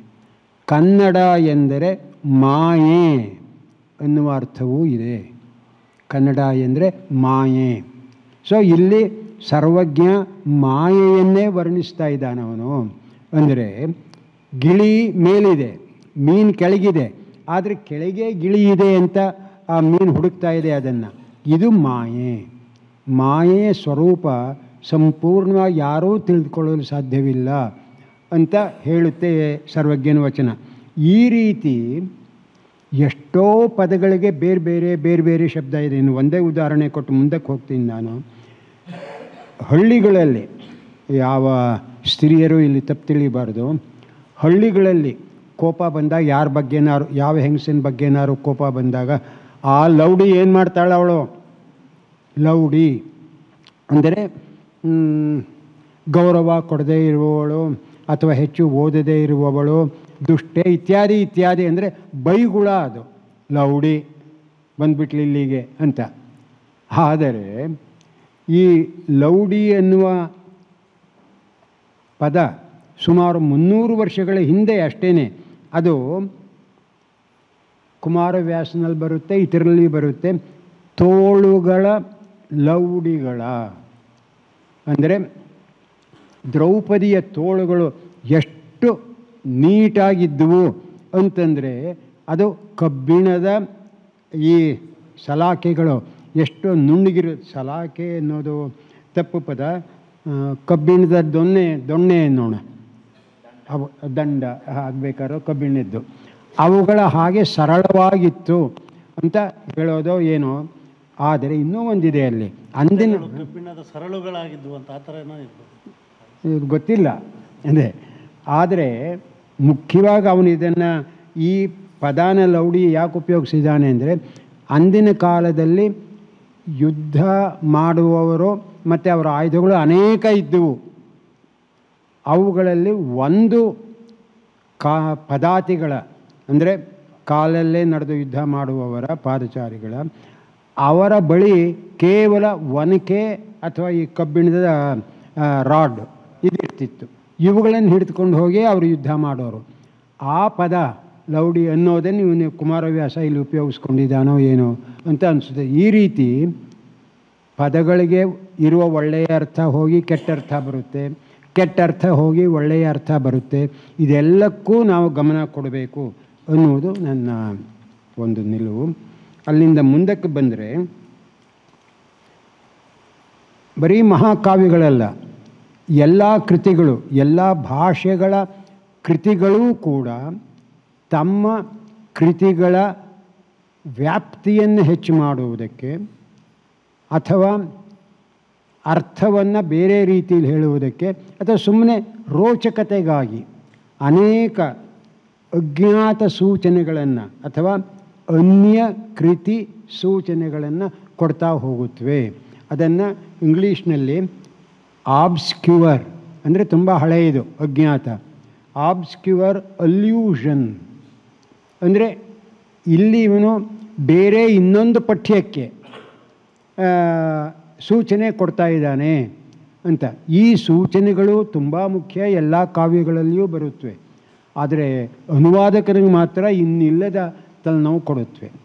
ಯಾತಕ್ಕೆ ಅಂತಂದರೆ ಈ ಸೂಚನೆ ಯಾವುದರ ಬಗ್ಗೆ ಅನ್ನೋದು ಗೊತ್ತಾಗಬೇಕು ಮತ್ತು ಅದರ ಸಂಪೂರ್ಣವಾದ ಪುರಾಣ ಅರ್ಥವಾಗಬೇಕು. ಉದಾಹರಣೆ ಒಂದು ತಗೊಳ್ಳಿ. ಇಲ್ಲಿ ಇದು ಲಕ್ಷ್ಮೀಶ ಕವಿಯ ಜೈಮಿನಿ ಭಾರತದಲ್ಲಿ ಬರ್ತಕ್ಕಂತಹ ಒಂದು ಷಟ್ಪದಿಯ ಅರ್ಧ ಭಾಗ, ಸಮಯವಿಲ್ಲದ್ರಿಂದ ಅರ್ಧ ಮಾತ್ರ ಓದಬೇಕು. ಹರಶರ ಪ್ರಥಮಾವತಾರಲೋಚನೆ, ಹರಶರ ಪ್ರಥಮಾವತಾರಲೋಚನೆ ಮಹೇಶ್ವರ ಚಾಪತುಂಗ ವಕ್ಷೋಜಾತೆ ಹಿಮಕರಾಭರಣ ಮೌರ್ವೀವೇಣಿ ತಾನಿರಲ್ಕೆ ಮತ್ತೋರ್ವಳಂ ಮದನ ಬಾಣಾಕ್ಷಿ ಎಂದು ಅಂತ ಮುಂದಕ್ಕೆ ಹೋಗಿ ಓರ್ವಳು ಓಪನಂಗೆ ಕೋಪಿಸಿದಳು. ಅಂದರೆ ಇಷ್ಟೆಲ್ಲ ಅವನು ಹೇಳಿರೋದು ಶೃಂಗಾರಕ್ಕಾಗಿ. ಒಬ್ಬಳು ತನ್ನ ಪ್ರಿಯಕರನನ್ನು ಹೀಗೆ ಹೇಳಿದ್ಲು, ನಾನೇ ಅಷ್ಟು ಸುಂದರಿ ಇದ್ದೀನಿ ಅಂತಾದ್ರಲ್ಲಿ ನೀನು ಅವಳನ್ನು ಹೊಗಳ್ತೀಯಲ್ಲ ಅನ್ನೋದು ಇಷ್ಟೇ ಅದರ ಸಾರಸ್ಯ. ಬಟ್ ಅನುವಾದಕನಿಗೆ ಸಾಕಾಗೋಲ್ಲ ಸಮ್ಮರಿ ಹೇಳಿದರೆ. ಹರಶರ ಪ್ರಥಮಾವತಾರಲೋಚನೆ ಅಂದ್ರೇನು? ಹರ ಶರ, ಶಿವ ಅಥವಾ ಈಶ್ವರ ಯಾವತ್ತೂ ಬಿಲ್ಲು ಬಾಣದ ಇದನ್ನು ಪ್ರಯೋಗ ಮಾಡಿರಲಿಲ್ಲ. ಮತ್ತು ಅವನ ಬಾಣ ಆದ್ದು ಯಾವಾಗ, ಯಾರು, ಏನು ಕತೆ ಅಂದರೆ ನಮಗದು ತ್ರಿಪುರ ಸಂಹಾರದ ಕತೆ ಗೊತ್ತಿರಬೇಕು. ಇದು ಶಿವಪುರಾಣದಲ್ಲಿ ಮತ್ತೆ ಮತ್ತೆ ಬರುತ್ತೆ, ಬಟ್ ಬೇರೆ ಬೇರೆ ಪುರಾಣಗಳಲ್ಲಿಯೂ ಕೂಡ ಸ್ವಲ್ಪ ಭಿನ್ನವಾಗಿ ಅದರ ಮುಖ್ಯ ಅಂಶಗಳನ್ನು ಒಳಗೊಂಡು ಬರುತ್ತೆ. ತ್ರಿಪುರ ಸಂಹಾರ ಅಂತ ಅದನ್ನು ತುಂಬ ಸಂಕ್ಷಿಪ್ತವಾಗಿ ಹೇಳಬೇಕಾದ್ರೆ, ತಾರಕಾಸುರನ ಸಂಹಾರವಾದ ಮೇಲೆ ಅವನ 3 ಮಕ್ಕಳು ಬ್ರಹ್ಮನನ್ನು ಪ್ರಾರ್ಥಿಸಿ ತಮಗೆ ಸಾವಿಲ್ಲದಂತೆ ವರ ಕೊಡಬೇಕು ಅಂತಾರೆ. ಅವನು ಅದೆಲ್ಲ ಆಗೋದಿಲ್ಲ, ಚೌಕಾಶಿ, ಅದಕ್ಕೆ ಬದಲು ಬೇರೆ ಏನಾರು ನೀವು ನೋಡ್ಕೊಳ್ಳಿ ಅಂತ. ಅದಕ್ಕೆ ಆಯಿತು, ಹಾಗಾದರೆ ಹೀಗೆ ಮಾಡಿ ನೀವು ತ್ರಿಪುರ ದಹನ ಸಾಂಗತ್ಯ, ಅದು ಆಗುತ್ತೆ. ತ್ರಿಪುರ ದಹನ, ತ್ರಿಪುರಾಸುರ ಸಂಹಾರ, ಇದೆಲ್ಲ ಆ ಕಥೆ ಗೊತ್ತಿರಬೇಕು. ಪುರಾಣ, ಶೈವ ಪುರಾಣದಲ್ಲಿ ಬರುತ್ತೆ. ಸೊ ತಾರಕಾಸುರನ ಮಕ್ಕಳೇನು ಮಾಡ್ತಾರೆ, ಆಯಿತು ನಮಗೆ ಹೀಗೆ ಮಾಡಿ, ನಾವು 3 ದೊಡ್ಡ ಪಟ್ಟಣಗಳನ್ನು ಕಟ್ಕೊಳ್ತೇವೆ. ಸದಾ ಅಕ್ಕಪಕ್ಕದಲ್ಲಿರುವ ಅವುಗಳು ಚಲಿಸ್ತಾ ಇರಬೇಕು, 1 ನಿಮಿಷವೂ ನಿಲ್ಲಬಾರದು ಮತ್ತು ತಮಗೆ ತಗಲಬಾರ್ದು. ವರ್ಷದಲ್ಲಿ ಯಾವಾಗಲೂ ಒಂದು ಅರ್ಧ ನಿಮಿಷ, 1 ನಿಮಿಷ 3 ಒಟ್ಟಾಗಿ ಬಂದು ಒಂದಕ್ಕೊಂದು ತಗಲಬೇಕು. ಆ ಸಂದರ್ಭದಲ್ಲಿ ಮಾತ್ರ ಯಾರಾದರೂ ಆಯುಧ ಪ್ರಯೋಗ ಮಾಡಿದರೆ ನಾವುಗಳು ಸಾಯಬೇಕು ಅಂತಿರಬೇಕು, ಇಲ್ಲ ಇನ್ಯಾವ ರೀತಿಯಲ್ಲೂ ನಮಗೆ ಸಾವು ಬರಬಾರ್ದು ಅಂತ. ಬ್ರಹ್ಮನಿಗೇನು ಹೋಗುತ್ತೆ, ಆಯಿತು ಅಂದ. ಸರಿಯೇ, ಈ ರೀತಿ ಎಲ್ಲ ಆದಮೇಲೆ ಏನು ಮಾಡೋದು ಅಂಥೇಳಿ ಯಾವ ದೇವತೆಗಳಿಗೂ ಆಗದೆ ಕೊನೆಗೆ ಶಿವನನ್ನು ಪ್ರಾರ್ಥಿಸಿ ಅವನು ಈ ಪದ್ಯಕ್ಕೆ ಕೊಟ್ಟಿರೋ ಆ ಸಂದರ್ಭದಲ್ಲಿ ಈ ಬಿದಿರಿನ ಅಥವಾ ಕಬ್ಬಿಣದ ಬಾಣ ಬಿಲ್ಲು ಇವುಗಳಿಂದ ಏನೂ ಪ್ರಯೋಜನವಿಲ್ಲ ಅಂತ ಹೇಳಿ ವಿಷ್ಣುವನ್ನೇ ತನ್ನ ಬಾಣವನ್ನಾಗಿ ಮಾಡಿಕೊಳ್ಳುತ್ತಾನೆ. ಹರಶರ ಅಂದರೆ ಹರನ ಬಾಣ ವಿಷ್ಣು, ಅವನ ಪ್ರಥಮಾವತಾರ ಅಂದರೆ ಮತ್ಸ್ಯ ಮೀನು, ಅವಳ ಲೋಚನೆ ಅಂದರೆ ಮೀನಾಕ್ಷಿ ಅನ್ನೋದಕ್ಕೆ ಇಷ್ಟನ್ನು ಲಕ್ಷ್ಮೀಶ ಹೇಳ್ತಾ ಇದ್ದಾನೆ. ಇಷ್ಟೇ ಅಂದರೆ ಇದು ಒಂಥರ ತನ್ನ ಕೌಶಲ್ಯವನ್ನು ತೋರಿಸ್ಕೊಳ್ಳುವುದು ಆಗುತ್ತೆ, ರಂಜನೆಗಾಗುತ್ತೆ, ಅಥವಾ ಹಾಗೇ ತನ್ನ ಅರ್ಥವನ್ನು ಇಲ್ಲಿ ಇದು ಕೇವಲ ಒಬ್ಬಳು ಮಾತಾಡ್ಕೊಳ್ಳೋದಾಗುತ್ತೆ, ಅದರ ಅರ್ಥವನ್ನು ಸ್ವಲ್ಪ ವಿಸ್ತರಿಸುವುದು ಅದೂ ಆಗಬಹುದು. ಈ ಕಾರಣದಿಂದಾಗಿ ಅನೇಕರು ಈ ರೀತಿ ಉಪಯೋಗಿಸ್ತಾರೆ. ಇಲ್ಲಿ ಇದೇ ಬಗೆಯ ಉಪಯೋಗ, ಭಾಷೆಯ ಉಪಯೋಗ, ಆದರೆ ನನಗೆ ತುಂಬ ಆಶ್ಚರ್ಯವನ್ನು ಉಂಟು ಮಾಡಿದ್ದು ಮತ್ತು ಮೊಟ್ಟ ಮೊದಲ ಬಾರಿ ಅದರ ಬಗ್ಗೆ ತಿಳಿದುಕೊಂಡು ಅಂದರೆ 16ನೇ ಶತಮಾನದಲ್ಲಿ 15-16 ಆ ಶತಮಾನದಲ್ಲಿ ಜಾಯ್ಸಿ ಅನ್ನತಕ್ಕಂಥ ಒಬ್ಬ ಅವಧಿ ಭಾಷೆಯಲ್ಲಿ ಬರೆಯುವ ಕವಿ ಇದ್ದ.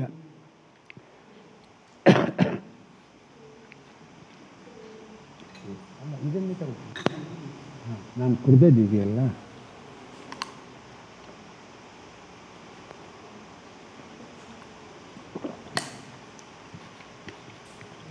ಅವನು ಪದ್ಮಾವತ್ ಅನ್ನೋ ಬಹಳ ದೊಡ್ಡ ಮಹಾಕಾವ್ಯವನ್ನು ಬರೆದಿದ್ದಾನೆ. ಅದು ನಮ್ಮ ಎಲ್ಲ ಮಹಾಕಾವ್ಯಗಳ ಹಾಗೆ ಅಷ್ಟಾದಶ ವಿವರಣೆಗಳು, ಅಲಂಕಾರಗಳು ಇವುಗಳನ್ನು ಕೂಡಿದೆ ಇರಲಿ. ಅದರಲ್ಲಿ ಮೊದಲು ಒಂದು ಬಗೆಯ ಸೃಷ್ಟಿ ಪುರಾಣ, ಕ್ರಿಯೇಷನ್ ಮಿತ್ಸ್ ಅಂತಾರೆ, ಅರ್ಥ ಸೃಷ್ಟಿ ಪುರಾಣವನ್ನು ಅವನು ಹೇಳ್ತಾನೆ. ಅದು ಅವಧಿ ಭಾಷೆಯಲ್ಲಿದೆ. ಅದರ ಕನ್ನಡ ಅನುವಾದವನ್ನು ಪ್ರಾಯ ಹೀಗೆ ಮಾಡಬಹುದೋ ಏನು: ಜೀವ ಸೃಷ್ಟಿಯನ್ನು ಹಾಗೂ ವಿಶ್ವವನ್ನು ಸೃಷ್ಟಿಸಿದವನು ಒಬ್ಬನೇ ಸೃಷ್ಟಿಕರ್ತನಿಲ್ಲದೆ ಮತ್ತೊಬ್ಬರಿಲ್ಲ ಎಂಬುದನ್ನು ನಾನು ಯಾವಾಗಲೂ ಮರೆಯುವುದಿಲ್ಲ. ಇದನ್ನೇ ಪ್ರತಿ ಬಾರಿ ಮುಸಲ್ಮಾನರ ನಮಾಜ್ ಮಾಡುವಾಗ ಹೇಳುವುದು, ಅವನೊಬ್ಬನೇ, ಅವನನ್ನು ಬಿಟ್ಟು ಬೇರೊಬ್ಬರು ಯಾರೂ ಇಲ್ಲ ಅಂತ. ಆ ರೀತಿ ಆ ಸರ್ವಶಕ್ತನು ಮೊದಲಿಗೆ ತಾನೇ ಜ್ಯೋತಿಯ ಸ್ವರೂಪವನ್ನು ಪಡೆದು, ಅಂದರೆ ತಾನೇ ಅದರಲ್ಲಿ ಆವಿರ್ಭಾವವಾಗಿ, ಜ್ಯೋತಿಯಂತೆ ಆವಿರ್ಭಾವವಾಗಿ, ನಂತರ ಆ ಜ್ಯೋತಿಗಾಗಿ ಕೈಲಾಸ ಎಂಬ ಬೃಹತ್ ಪರ್ವತವನ್ನು ಸೃಷ್ಟಿಸಿದನು. ಮೊದಲಿನ ಭಾಗ ಏನೋ ಗೊತ್ತಾ ಹೋಯಿತು, ತುಂಬ ಸರಳವಾಗಿದೆ.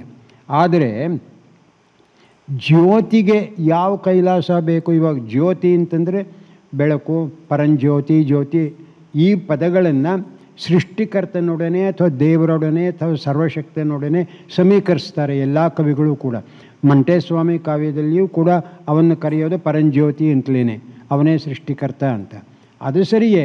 ಆದರೆ ಇಲ್ಲಿ ಜ್ಯೋತಿ ಸೃಷ್ಟಿಕರ್ತನಲ್ಲ, ಆದರೂ ಕೂಡ ಆ ಜ್ಯೋತಿಗಾಗಿ ಕೈಲಾಸ ಎಂಬ ಬೃಹತ್ ಪರ್ವತವನ್ನು ಸೃಷ್ಟಿಸಿದನು. ಕೈಲಾಸದಲ್ಲಿ ಶಿವ ಇದ್ದಾನೆ, ಅವನು ಯಾವತ್ತೂ ಸೃಷ್ಟಿ ಮಾಡೋಲ್ಲ. ಎಂಥದ್ದು ಇದು, ಏನು ಹೇಳ್ತಿದ್ದಾನೆ ಇವನು ಅಂತಲೇ ಅರ್ಥವಾಗೋಲ್ಲ. ಸೊ ನಾನು ಅದರ ಇಂಗ್ಲೀಷ್ ಅನುವಾದವನ್ನು ಗ್ರಿಯರ್ಸನ್ ಅನ್ನುವ ವಿದ್ವಾಂಸ ತುಂಬ ಚೆನ್ನಾಗಿ ಮಾಡಿದ್ದಾನೆ. ಅದನ್ನು ನೋಡಿದೆ. ಅನೇಕ ಟಿಪ್ಪಣಿಗಳು ಅವನು ಕೊಟ್ಟಿದ್ದಾನೆ. ಒಂದು ಟಿಪ್ಪಣಿ ಹೀಗಿದೆ: ಕವಿಯ ದೃಷ್ಟಿಯಲ್ಲಿ, ಅಂದರೆ ಇಲ್ಲಿ ಜಾಯ್ಸಿ, ಆ ಕವಿಯ ದೃಷ್ಟಿಯಲ್ಲಿ ಜ್ಯೋತಿ ಎಂದರೆ ಕೈಲಾಸದಲ್ಲಿರುವ ಮಹಾದೇವ ಶಿವ. ಭಾರತೀಯ ಮುಸಲ್ಮಾನರು ಅನೇಕ ಸಂದರ್ಭಗಳಲ್ಲಿ ಮೊಟ್ಟ ಮೊದಲ ಮಾನವ ಆ್ಯಡಮ್ ಮತ್ತು ಕೈಲಾಸದಲ್ಲಿರುವ ಮಹಾದೇವ ಶಿವ ಇಬ್ಬರೂ ಒಂದೇ ಎಂದು ನಂಬುತ್ತಾರೆ. ಇದು ಗ್ರಿಯರ್ಸನ್ನ ಇದು. ಅಂದರೆ ಕೈಲಾಸ ಪರ್ವತದಲ್ಲಿರುವ ಶಿವ ಮತ್ತು ಮೊಟ್ಟ ಮೊದಲ ಮಾನವ ಆ್ಯಡಮ್, ಅದನ್ನು ಕ್ರಿಶ್ಚಿಯನ್ ಧರ್ಮದಿಂದ ಇಸ್ಲಾಂ ತಗೊಂಡಿದೆ. ಇವರಿಬ್ಬರು ಒಂದೇನೇ ಅಂತ. ಇವನಿಗೆ ಗೊತ್ತಿಲ್ಲ, ಇದೇನೋ ತಪ್ಪಾಗಿದೆ ಇಲ್ಲಿ ಅಂತ ಅದಕ್ಕೆ ಹಿಂದೀಲಿ ಅನ್ನೋ ಟಿಪ್ಪಣಿಗಳನ್ನು ಕೊಟ್ಟಿರ್ತಕ್ಕಂತಹ ದ್ವಿವೇದಿ ಅನ್ನೋ ವಿದ್ವಾಂಸರು ಕೊಟ್ಟಿರುವ ಟಿಪ್ಪಣಿ ನೋಡಿದೆ. ಅವರ ಒಂದು ಟಿಪ್ಪಣಿ ಹೀಗಿದೆ: ಮುಸಲ್ಮಾನೋ ಮೇ ಕಹಾವತ್ ಹೈ, ಅಂದರೆ ಮುಸಲ್ಮಾನರಲ್ಲಿ ಈ ಒಂದು ಗಾದೆ ಇದೆ, ಮುಸಲ್ಮಾನೋ ಮೇ ಕಹಾವತ್ ಹೈ ಕಿ ಹಿಂದುओं का महादेव ಹಮಾರೆ ಲೋಗೋಂಕ ಆದಮ್ ಹೈ. ಅಂದರೆ ಹಿಂದೂಗಳು ಯಾರನ್ನು ಮಹಾದೇವ ಅಂತ ಕರೀತಾರೋ ಅವರನ್ನು ನಾವು ಆ್ಯಡಮ್ ಅಥವಾ ಆದಮ್ ಅಂತ ಕರಿತೀವಿ ಅಂತ ಮುಸಲ್ಮಾನರು ಹೇಳಿಕೊಳ್ಳುತ್ತಾರೆ ಅಂತ ಅವರೂ ಬರೀತಾರೆ. ಆದ್ದರಿಂದ ಗ್ರಿಯರ್ಸನ್ ಹೇಳಿದ ಸರಿ, ಇಲ್ಲಿ ಇವನು ಹೇಳ್ತಾ ಇರೋದು ಸರಿಯೇ. ಅದು ಅವನು ಏನು ಹೇಳ್ತಾನೆ ಅಂದರೆ ಆ ಜ್ಯೋತಿಗಾಗಿ ಕೈಲಾಸ ಅಂದರೆ ಕೈಲಾಸದಲ್ಲಿರುವ ಜ್ಯೋತಿ ಮತ್ತು ಮಹಾದೇವ ಇಬ್ಬರನ್ನೂ ಸಮೀಕರಿಸ್ತಾ ಇದ್ದಾನೆ ಅನ್ನುವುದು ಗೊತ್ತಾಗ್ತದೆ. ಇದೇ ರೀತಿ ನನ್ನ ಅನುಭವಗಳನ್ನು ಇನ್ನೂ ಎಷ್ಟು ಬೇಕಾದ್ರೂ ಹೇಳ್ತಾ ಹೋಗಬಹುದು ಅಥವಾ ನಿಮ್ಮಗಳಿದ್ದನ್ನು ಕೇಳಬಹುದು. ಮುಖ್ಯವಾಗಿ ನನಗೆ ಹೇಳಬೇಕಾದ್ದೇನು ಅಂತಂದರೆ, ಎಲ್ಲ ಪಠ್ಯಗಳಿಗೂ ಒಂದೇ ಸಮಾಧಾನ ಅಥವಾ ಒಂದೇ ಹೀಗೆ ಮಾಡಬೇಕು ಅನ್ನುವಂತಹ ರೀತಿ ಇರುವುದಿಲ್ಲ. ಪ್ರತಿಯೊಂದು ಪ್ರಕಾರಕ್ಕೂ ತನ್ನದೇ ಆದಂತಹ ಸಮಸ್ಯೆಗಳು ಅನುವಾದಕನಿಗೆ ಹುಟ್ಟುತ್ತವೆ. ಮತ್ತು ಪ್ರತಿಯೊಬ್ಬ ಅನುವಾದಕೆಯು ತನ್ನದೇ ಆದ ಪರಿಹಾರಗಳನ್ನು ಕಂಡುಕೊಳ್ಳಬೇಕು. ಇನ್ನೂ ಮುಖ್ಯವಾಗಿ ಅನುವಾದಕನಾಗಲಿ ಅನುವಾದಕೆಯಾಗಲಿ ತಾನು ಅನುವಾದಿಸುವ ಕೃತಿಯನ್ನು ತುಂಬ ಪ್ರೀತಿಸಬೇಕು. ಪ್ರೀತಿ ಇಲ್ಲದೆ ಹೋದರೆ ಅನುವಾದ ಏನಾದರೂ ಶ್ರೇಷ್ಠವಾಗಿರಲು ಸಾಧ್ಯವಿಲ್ಲ. ಆ ಕೃತಿಯ ಬಗ್ಗೆ ಒಂದು ಬಗೆಯ ಗೌರವ, ಪ್ರೀತಿ, ಆಪ್ತತೆ ಇರಬೇಕು. ಆವಾಗ ಅನುವಾದವು ತಾನಾಗಿ ಚೆನ್ನಾಗಿ ಬರುತ್ತೆ. ಹಾಗೆ ಅನಂತರ ಒಂದು ಬಾರಿ ಅನುವಾದ ಮಾಡಿದ ಮೇಲೆ ಆಯಿತು ಅಂತ ಕೊಡುವುದಲ್ಲ. ಮತ್ತೆ ಅದನ್ನು ಓದಿ ನೋಡಿ, ಮತ್ತೆ ಅದನ್ನು ಓದಿ ನೋಡಿ, 2-3 ಸಲ ಓದಿ ನಿಧಾನವಾಗಿ ಈ ಪದಕ್ಕೆ ನಾನು ಕೊಟ್ಟಿರುವ ಈ ಅರ್ಥ ಇಂಗ್ಲೀಷ್ನಲ್ಲಿ ಸರಿ ಇದೆಯೇ ಇಲ್ಲವೇ ಅಂತ ಅನಂತರ ಮತ್ತೊಬ್ಬರಿಗೂ ಕೂಡ ಅದನ್ನು ತೋರಿಸಿ. ಯಾಕೆಂದರೆ ಯಾವ ಅನುವಾದವೂ ಕೂಡ ಯಾರು ಮಾಡಿದ್ರೂ ಅದು ಸಂಪೂರ್ಣವಾಗಿ ದೋಷಮುಕ್ತವಾಗಿರಲು ಸಾಧ್ಯವಿಲ್ಲ. ಅದನ್ನು ಆದಷ್ಟು ಎಚ್ಚರಿಕೆ ತಗೊಳ್ಳಿ. ಮತ್ತೆ ನೋಡಿ, ಮತ್ತೆ ನೋಡಿ, ಮತ್ತೆ ನೋಡಿ ಅನ್ನತಕ್ಕಂಥದ್ದು ಎಲ್ಲ ಅನುವಾದಕನಿಗೂ ಹೇಳಬೇಕಾದಂತಹ ಮಾತು. ಇಂತಹ ಅನುಭವಗಳನ್ನು ನಿಮ್ಮೊಡನೆ ಹಂಚಿಕೊಳ್ಳುವುದಕ್ಕೆ ಅವಕಾಶ ಕೊಟ್ಟಂತಹ ಎಲ್ಲರಿಗೂ ನಾನು ಕೃತಜ್ಞನಾಗಿದ್ದೇನೆ. ಪ್ರಾಯ ತುಂಬ ಹೊತ್ತು ತಗೊಂಡ್ಬಿಟ್ಟೆ ನಾನು, ನಂಗೆ ಕೊಟ್ಟದ್ದಕ್ಕಿಂತ ಕ್ಷಮಿಸಿ ಅಷ್ಟೆ.